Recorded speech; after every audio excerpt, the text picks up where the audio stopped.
Hello दोस्तों, RG sir YKT YouTube channel पर आपका स्वागत है। दोस्तों, आज के इस वीडियो में हम 6 जुलाई को होने वाली उत्तर प्रदेश बीएड संयुक्त प्रवेश परीक्षा 2022 जो कि रुहेलखंड यूनिवर्सिटी करा रही है के सिलेबस पर चर्चा करेंगे कि कैसे प्रिपरेशन करें और क्या पढ़ें जिससे कि हमें गवर्नमेंट सीट मिल जाए, क्योंकि यूपी में बीएड की गवर्नमेंट सीट लगभग 10,000 के करीब है। यदि आपकी रैंक 10,000 से कम होगी तो अवश्य ही आपको गवर्नमेंट सीट मिल जाएगी। क्योंकि मैंने भी सत्र 2012-13 में, जो कि उस समय बीएड 1 साल का होता था, बीएड का एंट्रेंस एग्ज़ाम का फॉर्म डाला था, जो कि गोरखपुर यूनिवर्सिटी उस समय करा रही थी। मेरी ऑल यूपी जो रैंक थी, जनरल रैंक 912 थी और मुझे गृह जनपद बाराबंकी यानी कि होम डिस्ट्रिक्ट बाराबंकी का जो गवर्नमेंट पीजी कॉलेज रामनगर वो मुझको मिल गया था। और उस समय जो बीएड की उसमें फ़ीस थी 3,000 रुपये, यानी कि मेरा उस समय 3,000 रुपये में बीएड कंप्लीट हो गया था। तो दोस्तों, आप भी अगर मेहनत से, ईमानदारी से, अकॉर्डिंग टू सिलेबस अगर आप इस प्रवेश परीक्षा की तैयारी करेंगे तो अवश्य ही आपको सफलता मिलेगी और आपको गवर्नमेंट सीट मिल सकती है। तो दोस्तों, अब हम चलते हैं, इस पर चर्चा करते हैं। तो ये प्रवेश परीक्षा जो है, इसमें होता क्या है, दो प्रश्न पत्र होते हैं जो कि MCQ टाइप के होते हैं, यानी ऑब्जेक्टिव टाइप के प्रश्न होंगे। और जो इसमें माइनस मार्किंग है वो 1/3 है। जिसमें माइनस मार्किंग है वो 1/3 है। और जो माइनस मार्किंग है वो जो नंबर कटेंगे 1/3 वो प्राप्तांकों के आधार पर कटेंगे। क्योंकि इसमें एक जो प्रश्न होता है, एक प्रश्न जो होता है वो 2 अंक का होता है, यानी कि जो इसमें अंक आपका कटेगा 0.66 माइनस मार्किंग होगी। तो इसमें जो 2 पेपर होते हैं, तो पहले पेपर में 2 खंड होते हैं और दूसरे पेपर में 2 खंड होते हैं। लेकिन पहले पेपर पर चर्चा कर लेते हैं। तो पहला जो पेपर होता है उसमें पहला जो सेक्शन होता है उसमें जनरल नॉलेज के 50 क्वेश्चन होते हैं जो कि 100 अंक के होते हैं। और दूसरा जो पार्ट होता है, दूसरा सेक्शन होता है वो भाषा का होता है। जो भाषा का होता है इसमें आप कोई भी भाषा चूज कर सकते हैं। आप लैंग्वेज के तौर पर हिंदी लो या अंग्रेजी, आपकी जिस भाषा पे कमांड हो, ग्रिप हो, उस भाषा को आप जो आवेदन करने के समय आप उस भाषा को सेलेक्ट करना है, आपको चूज करना है। तो इसमें भी 50 प्रश्न होते हैं और वो 100 अंक है, यानी कि और 3 घंटे का समय होता है। पेपर का ड्यूरेशन 3 घंटे का होता है। और जो टोटल पूर्णांक होता है, यानी टोटल मार्क्स होते हैं वो 200 नंबर का है। पहला जो पेपर होता है 200 नंबर का। इसी प्रकार जो दूसरा पेपर होता है उसमें भी 2 सेक्शन होते हैं। पहले सेक्शन ए में जनरल एप्टीट्यूड टेस्ट होता है, यानी सामान्य अभिरुचि परीक्षण होता है। उसमें भी 50 प्रश्न होते हैं जो कि 100 नंबर के होते हैं। ये भी पेपर 3 घंटे का होता है। दूसरा जो सेक्शन होता है इसमें आपका जो ग्रेजुएशन में आपका जो लास्ट ईयर में जो सब्जेक्ट 2 सब्जेक्ट होते हैं, यानी ग्रेजुएशन में जो लास्ट ईयर में जो सब्जेक्ट होते हैं उससे रिलेटेड आपके प्रश्न होते हैं। अगर आप आर्ट साइड से हैं तो आर्ट साइड में जो भी आप ग्रेजुएशन में की हो, मान लीजिए जैसे मैंने बीए में जो है लास्ट ईयर मेरा जो इकोनॉमिक्स और पॉलिटिकल साइंस था, तो उससे रिलेटेड प्रश्न पूछे गए थे। अगर आप साइंस बैकग्राउंड से हैं तो साइंस पूछी जाएगी, कॉमर्स से हैं तो कॉमर्स, और एजी से तो एजी। ये भी 200 नंबर का पूर्णांक होता है, यानी टोटल जो इसका पूर्णांक होता है वो 400 का होता है। तो चलिए चलते हैं हम सिलेबस की ओर।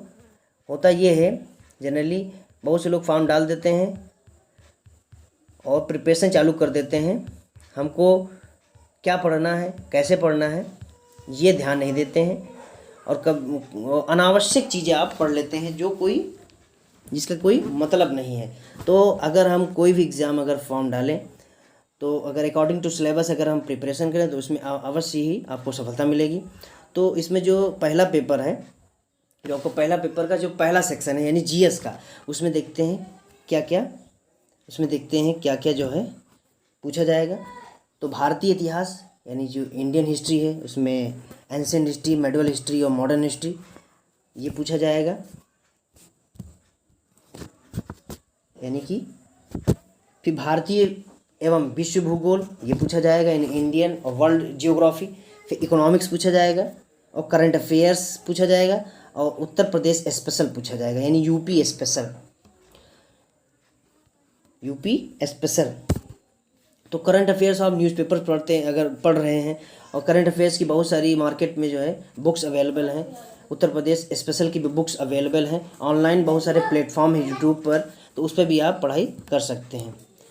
तो आगे सामान्य बौद्धिक क्षमता, जो फर्स्ट पेपर में सामान्य बौद्धिक क्षमता, फिर अंतर्राष्ट्रीय घटनाएं और व्यापार ये पूछा, और इसके बाद लास्ट में पर्यावरण यानी इन्वायरमेंट से रिलेटेड क्वेश्चन पूछे जाएंगे।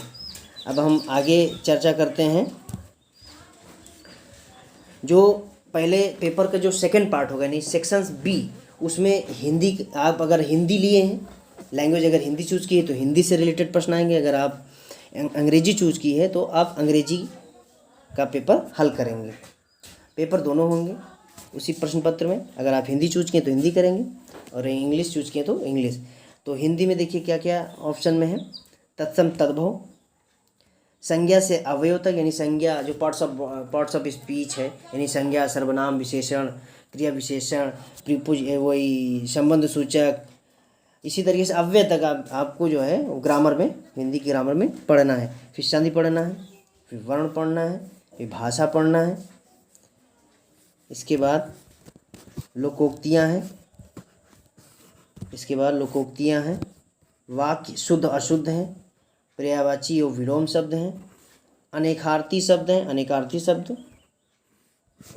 इसके बाद रस हैं, रस, छंद, अलंकार हैं, और समास है। हिंदी का इतना ही सिलेबस है। पुनः आप देख सकते हैं हिंदी का सिलेबस, इतनी सारी चीज़ें हैं। तो हिंदी में अगर इतना सारा पढ़ लिए तो हिंदी स्कोरिंग भी होता है। हिंदी जो सेक्शन है ये स्कोरिंग सब्जेक्ट है, स्कोरिंग पार्ट है। इसको ढंग से अगर मेहनत, आसानी से कम समय में अधिक मार्क्स गेन किए जा सकते हैं अगर इसको प्रिपरेशन अच्छी तरीके से कर लिया जाए। फिर अगर किसी ने अंग्रेजी चूज़ की है लैंग्वेज में, तो इसमें जो पहले टाइप में जो क्वेश्चन आएंगे वो fill in the blanks type के आएंगे। फिर रीडिंग कम्प्रीहेंशन टाइप के आएंगे, यानी पैसेज, जो इंग्लिश में पैसेज होगा उसको पढ़ करके क्वेश्चन हल करना पड़ेगा, सॉल्व करना पड़ेगा। स्पेलिंग एरर्स आएंगे। फिर इसके बाद वन वर्ड सब्स्टिट्यूशन आएगा। फिर इडियम फ्रेज आएंगे। फिर एंटोनिम सिनोनिम्स आएंगे। फिर एरर करेक्शन आएगा। क्या आएगा? एरर करेक्शन आएगा। तो इस तरीके से जो पहला पेपर होगा उसमें जीएस और आपकी लैंग्वेज होगी। लैंग्वेज अगर हिंदी चूज की तो हिंदी, अगर इंग्लिश चूज की है तो इंग्लिश लैंग्वेज के तौर पर। अब जो दूसरा पार्ट आएगा, 2 पालियों में ये पेपर होता है। पहली पाली में फर्स्ट पेपर होता है जिसमें जीएस और आपकी लैंग्वेज से रिलेटेड प्रश्न पत्र रहेगा। दूसरी पाली में दूसरा पेपर होता है, इसमें रीजनिंग, इस तरीके से जनरल एप्टीट्यूड कह सकते हैं, जिसमें क्वेश्चन क्या होगा? क्वेश्चन होगा कोडिंग डिकोडिंग से रिलेटेड, वेन डायग्राम से रिलेटेड, न्यायिक निगमन, घड़ी यानी वॉच, कैलेंडर से रिलेटेड, रक्त संबंध से होगा, ब्लड रिलेशन से, डायरेक्शन से होगा, पासा से होगा, किससे होगा? पासा से होगा। इसके अलावा पजल से होंगे, पजल्स, नंबर सिस्टम होगा, लासा मासा हो गया यानी एलसीएम एचसीएफ।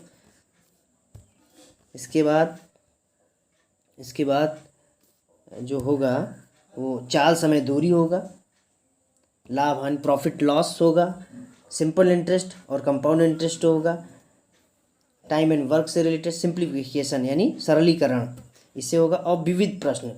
ये जो आपका जनरल एप्टीट्यूड होगा उसमें इतना सिलेबस आपको पढ़ना है। इसके बाद जो दूसरा इसका जो प्रश्न पत्र होगा वो आपके सब्जेक्टिव होता है, यानी आपके ग्रेजुएशन में जो सब्जेक्ट आपने लिया है, ग्रेजुएशन में आपने अगर जो भी सब्जेक्ट लिया है ग्रेजुएशन में तो उसी से रिलेटेड आपका जो है प्रश्न पत्र पूछा जाएगा। अगर किसी ने बीए किया है और बीए के जो लास्ट ईयर में जो भी प्रश्न होगा, किसी ने अगर लास्ट ईयर में जो पेपर होगा हिंदी या संस्कृत लिया है तो हिंदी संस्कृत से रिलेटेड प्रश्न पूछे जाएंगे। 8 साइड से अगर किया है तो 8 साइड में एक तरीके से ये होगा, अगर सोशल साइंस SST है तो SST से रिलेटेड क्वेश्चन पूछे जाएंगे। अगर किसी ने BSc किया है यानी साइंस बैकग्राउंड से है तो उसमें मैथ होगी और बायोलॉजी भी होगी। और क्या होगी? बायोलॉजी भी होगी। अगर किसी ने ZBC से किया होगा तो वही चीज़ में भी होगी, मैथ होगा और बायोलॉजी से रिलेटेड प्रश्न पूछे जाएंगे।